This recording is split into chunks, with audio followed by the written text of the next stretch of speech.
Last year, we built what we thought was the ultimate Overland Defender. Since then, it's taken us through 20 countries and on some of the biggest adventures of our lives. We've covered more than 10,000 miles and made memories we'll never forget. But there's one problem. After just 10,000 miles, our Defender is already starting to fall apart. In this video, we're sharing everything that's gone wrong, the problems that nearly stopped our adventures, and why, despite all of it, we still haven't sold the Defender. Yet. Because we have some huge journeys planned next. The question is, will we be taking them in this Land Rover?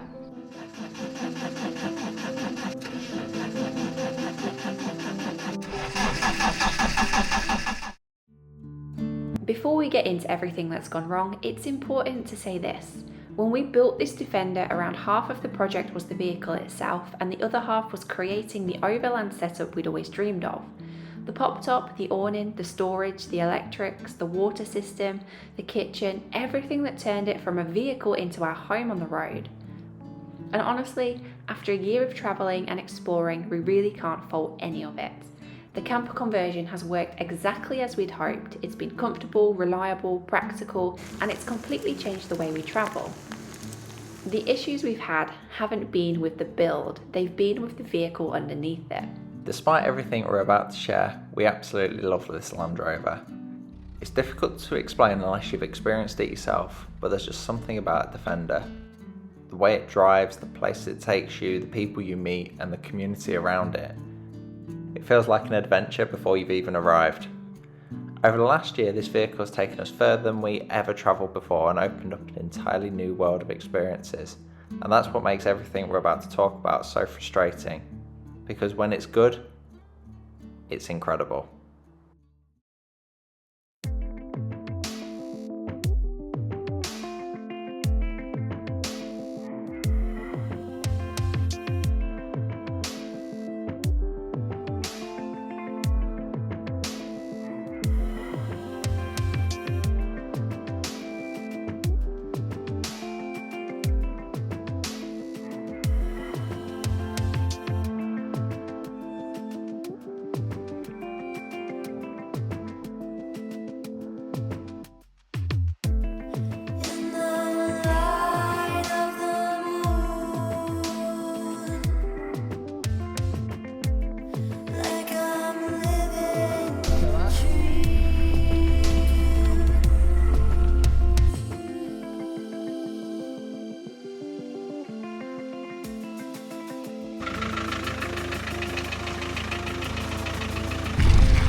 No word of the lie, as you reversing up, they all come running down the field. Hi! Hi guys! Our new neighbours. But before we show you where the Defender is at today, let's rewind and look at everything that's gone wrong over the last 10,000 miles. Summer 2025. We've just finished converting the Land Rover and took it out on its first adventure. Almost immediately we had a problem. Our electrical system was trying to put too much strain through the original alternator, so it was time for an upgrade. The new alternator has a slightly larger pulley on it, so we also need to upgrade the belt. So we're going to take all that off, and basically the larger belt just means that more of the belt is in contact. By late summer, we were starting to find our rhythm. We were living full-time in the Defender, working remotely and travelling further afield than ever before. Our confidence was growing. Then the rear springs gave up.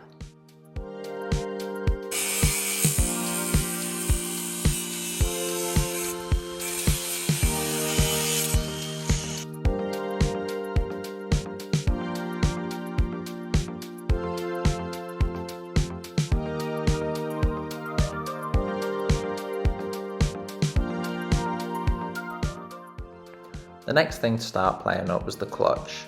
Upon further investigation, we found a leak on the master cylinder, so in it went to a local garage for a new master and slave cylinder. Summer was behind us, the dark Scottish nights were drawing in, and it was time for the Defender's first MOT under our ownership. What should have been a routine MOT ended up leaving us stranded for 2 weeks. Thankfully, the Defender was in good hands. Unfortunately, parts availability wasn't on our side. What should have been a quick repair turned into a much longer wait, with 3 wheel bearings, 2 track rod ends and a steering rod that all needed replacing. Before hitting the road again, we replaced the starter battery. The Land Rover was getting a little bit slow to start, and in hindsight, we should have looked deeper into this issue, because less than a week later, we found ourselves stuck once again. In case it's like really hot and it's really stressful.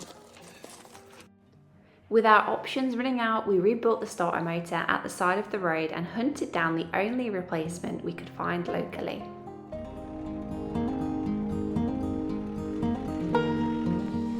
Ooh, what are you doing? Door card is off. While hunting down the new starter motor, the driver's door catch decided it no longer wanted to hold the door shut, so that needed replacing as well.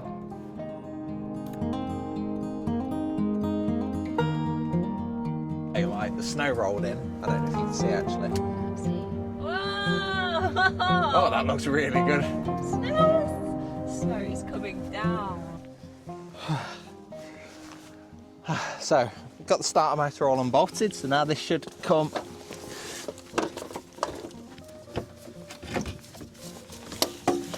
Here we go. There we go. That's the old starter motor. We have the new one here. Oh yeah, it looks a lot smaller. With the starter motor replaced, we were back on the road, but a cheap replacement was the only one available at the time and caused further problems just 6 months later.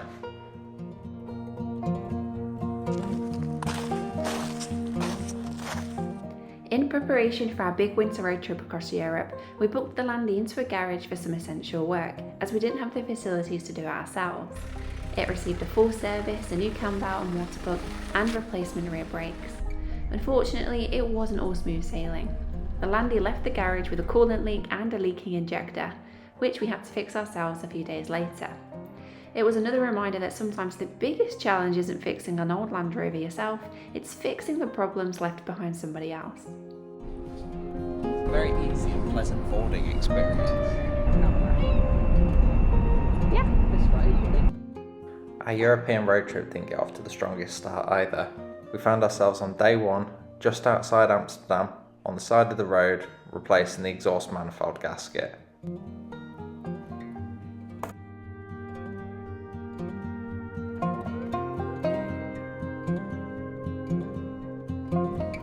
That is what this job is. Facing you in it. Yeah. Okay.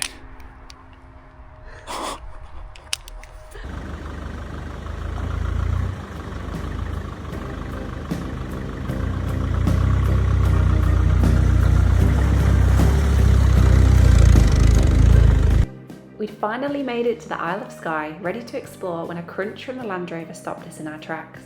Unable to diagnose it roadside, we faced a choice: continue and risk a major failure, or play it safe and head to a garage. That decision proved to be the right one. While waiting to be inspected, the clutch fork snapped completely. 8 weeks later, we finally collected the Land Rover with a new heavy-duty clutch fork, a new heavy-duty clutch, a new transfer box, and a replacement gearbox.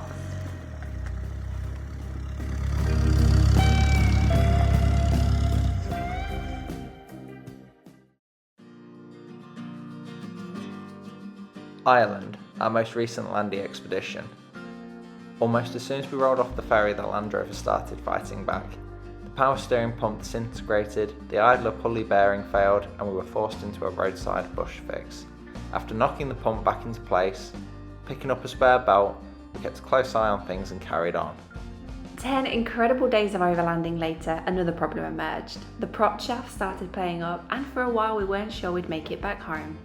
But somehow the Land Rover got us onto the ferry, back across the water and safely home to Scotland.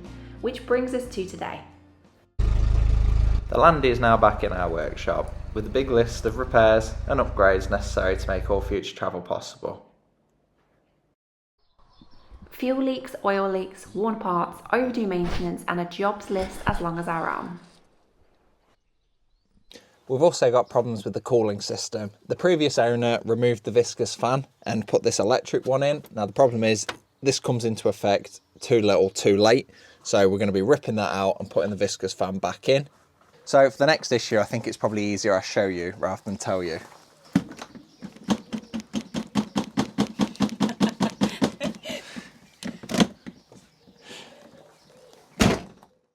After everything that's happened over the past year, the obvious question is, why not sell it? From major repairs to roadside bush fixes, the Land Rover has certainly tested us. But despite the breakdowns, the setbacks, the adventures have always outweighed the problems. In fact, sometimes the problems lead you down unexpected roads to places you've never planned to visit and introduce you to people you never would have met otherwise.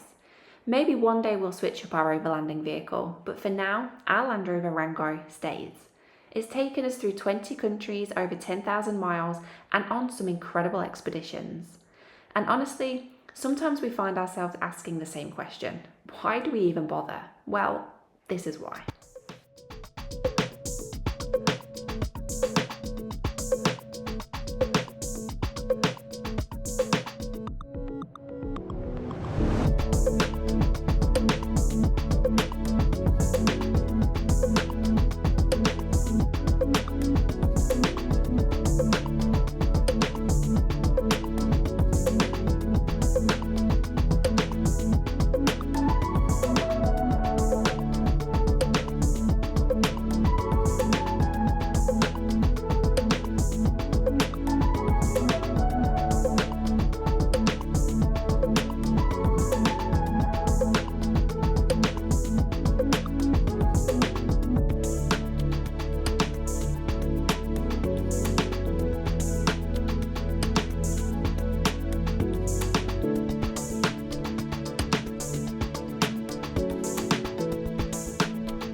So what's your verdict? Are Land Rovers worth all the maintenance and headaches, or would you have moved on to something else? Let us know in the comments below. And if you want to see where our Land Rover Rango takes us next and follow the repairs, upgrades and future expeditions, make sure you're subscribed.